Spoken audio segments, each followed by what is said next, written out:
Jumpa lagi di Opini Budiman.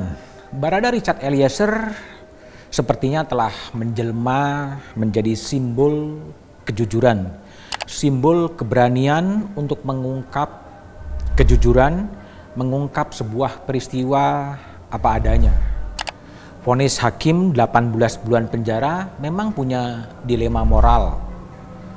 Apapun, Eliezer adalah orang yang menembakkan peluru dan menembus dada Yosua, teman sesama ajudan dari Verdi Sambo. Namun Eliezer telah mengakui perbuatannya. Ia membunuh, ia menembak karena perintah sang jenderal. Kalau Eliezer disebut sebagai panutan, bukan karena ia melakukan penembakan, karena penembakan tidak bisa dibenarkan, karena penembakan mengakhiri kehidupan sang ajudan Yosua Huta Barat. Tapi Eliezer bisa saja dianggap sebagai panutan karena keberaniannya mengakui perbuatan, menyesali perbuatan, mengungkap kebenaran dan mengutamakan kejujuran. Tapi pandangan itu juga jangan disederhanakan. Orang membunuh, mengaku, menyesal, kemudian mendapatkan keringanan hukuman. Bukanlah seperti itu. Di republik ini kejujuran memang masih menjadi barang langka. Kejujuran harus terus diperjuangkan. Diperjuangkan dengan resiko ditahan, diperjuangkan dengan resiko tersingkir dari kesatuan. Namun bagi kelompok lain, Eliezer bisa saja dianggap sebagai pengkhianat. Ia bisa dianggap tidak setia kepada satu kelompok.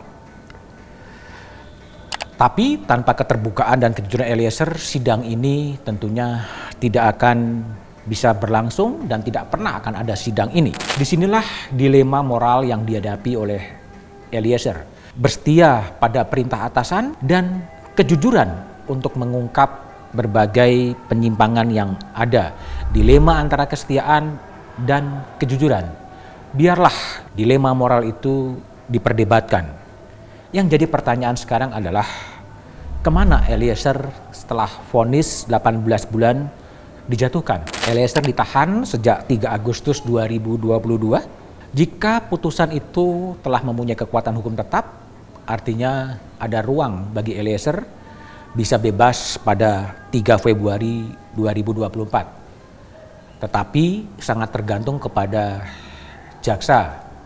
Memang terdengar selentingan ada pro dan kontra di lingkungan kejaksaan, apakah akan banding atau tidak banding. Beruntunglah sehari setelah vonis dijatuhkan, Kejaksaan Agung kemudian menyatakan bahwa jaksa tidak banding. Menyatakan terdakwa Richard Eliezer Budiang Lumiu terbukti secara sah dan meyakinkan bersalah melakukan tindak pidana turut serta melakukan pembunuhan berencana. Menjatuhkan pidana terhadap terdakwa Richard Eliezer Budiang Lumiu dengan pidana penjara selama 1 tahun dan 6 bulan. Tetap berada dalam tahanan. Saudara Richard Eliezer Budiang Lumiu yang telah berterus terang, kooperatif dari awal, jadi bahan pertimbangan juga bagi Kejaksaan Agung untuk tidak menyatakan banding dalam perkara ini. Tidak menyatakan banding dan kami tidak banding, ingkrahlah putusan ini. Eliezer pun menerima, artinya putusan kasus Eliezer telah mempunyai kekuatan hukum tetap. Itu adalah akhir dari drama Eliezer.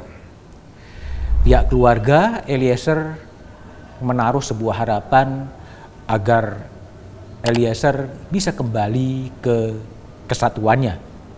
Itu disampaikan oleh Ibunda Eliezer dalam wawancara saya di Satu Meja.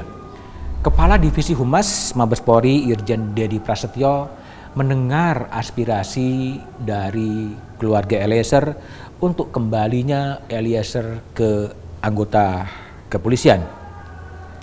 Namun apapun dari itu semua, keselamatan Eliezer tetap perlu jadi perhatian. Eliezer bisa saja dianggap sebagai panutan oleh masyarakat, tapi bisa saja dia dianggap sebagai pengkhianat oleh orang-orang yang tidak menyukainya. Kerja LPSK, kita bersama punya kewajiban moral untuk tetap menjaga keselamatan Eliezer.